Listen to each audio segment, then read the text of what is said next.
तशी लोणी खाता हाताने खायचे बेटा, हाताने खायचे, हाताने खा, खा हाताने. स्वामी हाताने खायचे ना, तुझा हात आहे ना. सांडेल तो खा खा खा, असं हाताने खा बेटा. सर्वांना श्रीकृष्ण जन्माष्टमीच्या खूप खूप शुभेच्छा.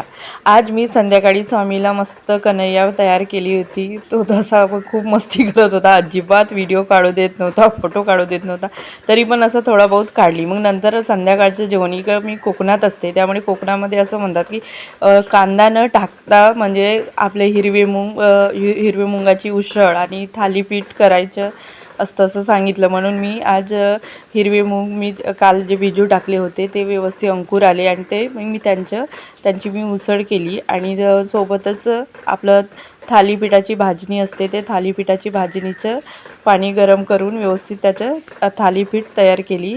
बघा त्यामध्ये मी कशा पद्धतीचं म्हणजे मुंगाची उसळ केली ते दिलं आहे. म्हणजे असं डायरेक्ट मी असं फोडणी केली आणि त्यामध्ये पाणी टाकून व्यवस्थित मी शिजवली आहे. हिरवे मूग व्यवस्थित ह्या होत आहेत तोपर्यंत मग मी थालीपीठाचं पण साईडला मी भिजवायला घेतली. आणि त्यामध्ये मी कोथिंबीर टाकली होती, कारण कांदा नसल्यामुळे कोथिंबीर टाकलेलं बरं म्हणून मी कोथिंबीर भरपूर टाकली. त्यामुळे मस्त चवीला टेस्टी वाटलं. आणि थोडंसं भातसुद्धा तयार केली होती, वरम भात. तर ते फक्त मी स्वामी खाल्लं त्यामुळे मी काही इथं जास्त दाखवली नाही.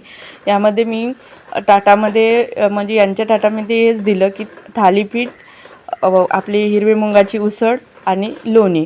कारण श्रीकृष्ण जन्माष्टमीला इकडे हे पदार्थ खातात असं सांगितलं म्हणून. आणि थालीपीठाची रेसिपी मी इथं सांगितली नाही, कारण एका शॉर्ट व्हिडिओमध्ये सांगितले आहे. पण तरी पण तुम्हाला आवश्यक असेल तर मी सांगतो. तर काय करायचं, थालीपीठाचं पीठ घ्यायचं. यामध्ये मी कांदा वापरली नाही आहे, त्यामध्ये तिखट, मीठ, हळद, आपलं काही मसाला टाकायचा असेल तर टाकायचा, ते ऑप्शन असते. आणि मग काय गरम पाण्यामध्ये भिजवून घ्यायचं आणि तो गोळा आपला थोडासा छोटासा गोळा घ्यायचा आणि तो तव्यावर असं पसरवत घ्यायचं, म्हणजे असं हाताने पसरवायचं.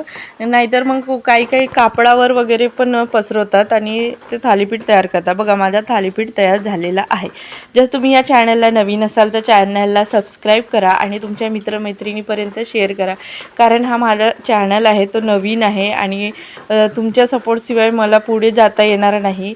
तर तुम्ही कसे आहात, तुम्हाला काय अजून कशा पद्धतीचे व्हिडिओ हवं आहे ते तुम्ही मला कमेंट बॉक्समध्ये सांगू शकतात. माझे कोणते व्हिडिओ तुम्हाला जास्त पाहायला आवडतात ते पण तुम्ही सांगू शकतात.